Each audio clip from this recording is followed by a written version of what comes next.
Welcome back to Beyond Prompting. I'm Orange, and as always, I'm joined by Banana. Hey everyone, Banana here. And Orange, we're talking about something today that is absolutely fundamental to where AI is going.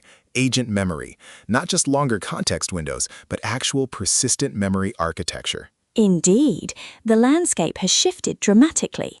There's a new report out from Mem0, and I'll just say the numbers in this thing are striking. We're looking at standardized benchmarks, real architectural trade-offs, and an integration ecosystem that's gone from a handful of tools to over 20 frameworks and 20 vector stores in under 2 years. Let's start with the benchmarks, because that's actually the biggest development. 3 benchmarks now define the field: LoCoMo, LongMemEval, and Beam. LoCoMo covers 1,540 questions across 4 categories: single hop, multi-hop, open domain, and temporal recall. LongMemEval adds knowledge update tracking and multi-session scenarios. And Beam is the stress test. It operates at 1 million and 10 million token scales. It cannot be solved by just expanding the context window. That's the real production-grade test. The evaluation framework combines precision and recall with wall clock time. You can't just optimize recall at the cost of latency and call it a win. Right. A system that scores well on accuracy but needs 26,000 tokens per query is not production viable. And that's where the new algorithms are making real progress. The Mem0 paper from ECAI 2025 established the baseline. Their April 2026 release, a new token-efficient algorithm, raised it significantly. What did the new algorithm achieve? 92.5 on LoCoMo, 94.4 on LongMemEval, at approximately 6,900 tokens per query. Compare that to the old approach at 26,000 tokens.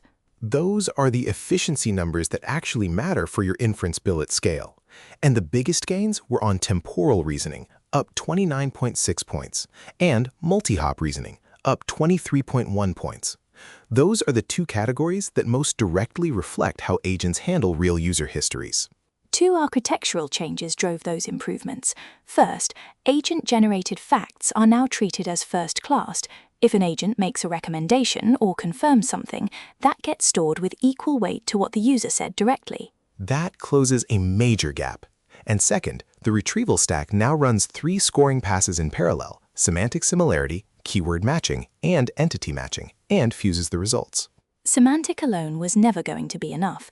You need multiple signals to get reliable retrieval.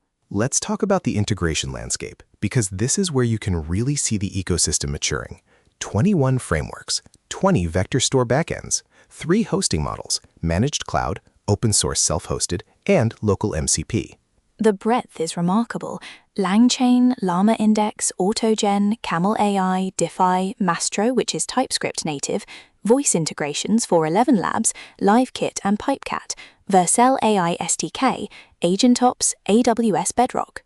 And the vector stores: Qdrant, Chroma, Weaviate, Milvus, pgvector, Redis, Elasticsearch, Face, Cassandra, Valkey, Kuzu, Pinecone, Azure AI Search, Neptune Analytics, MongoDB. If you have a data infrastructure preference, there's support for it. The voice integrations are particularly interesting. Voice agents have a qualitatively different memory problem. The user cannot scroll back or copy-paste context from a previous session.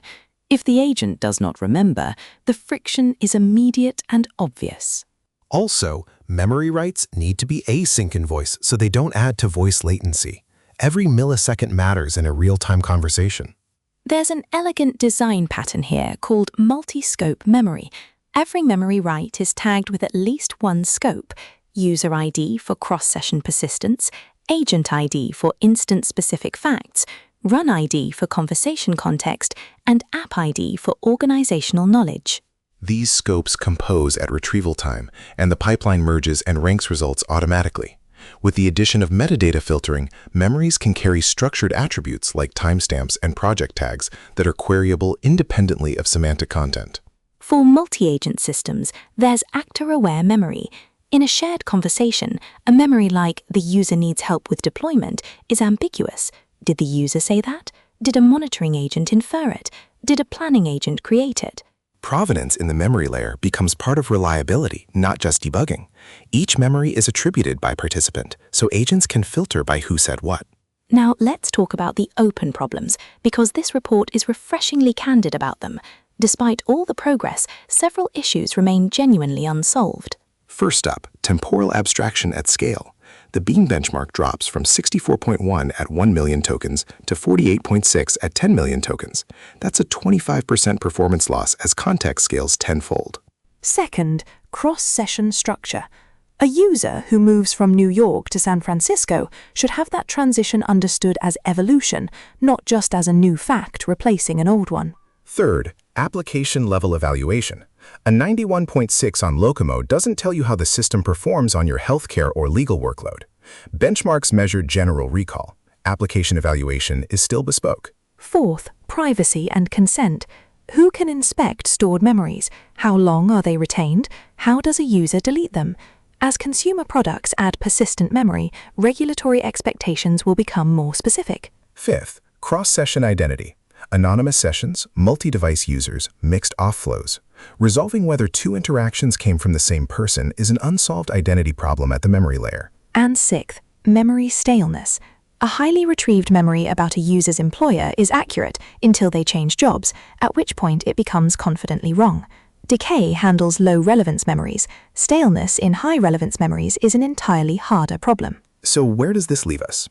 AI agent memory in 2026 is a production engineering discipline with real benchmarks, measurable trade-offs, and a growing body of operational knowledge. The infrastructure covers 21 frameworks, 20 vector stores, and 3 distinct hosting models. And the open problems are real, but they're specific and bounded. They're not fundamental roadblocks. Building an agent right now can wire in persistent memory in a single afternoon. That's the headline here. Memory has gone from an afterthought to a first-class architectural component.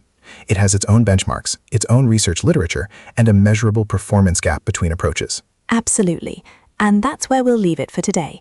If you want the full report with all the benchmark numbers and integration details, the link is in the description. I'm Orange. And I'm Banana. We'll see you next time on Beyond Prompting.